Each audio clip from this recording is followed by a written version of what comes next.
Prabowo Subianto baca pres dari Koalisi Indonesia Maju mendapat doa dari 23 Kiai Haus Nahdlatul Ulama. Momen itu terjadi saat Prabowo Subianto silaturahmi ke Surabaya, Jawa Timur pada Kamis 28 September. Prabowo tiba di Shangri-La Hotel sekira pukul 9:57 waktu Indonesia Barat. Kedatangan Prabowo langsung disambut hangat oleh sejumlah kiai yang hadir. Prabowo nampak menyalami para kiai sembari memeluknya.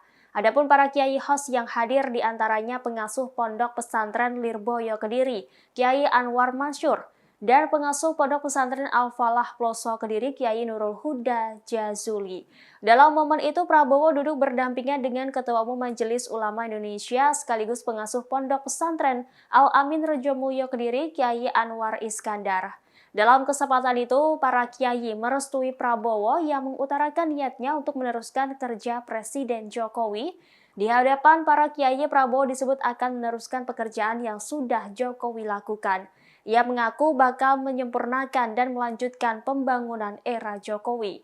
Prabowo pun didoakan oleh para kiai selalu sehat dalam upaya memberikan manfaat demi negara, rakyat, dan umat.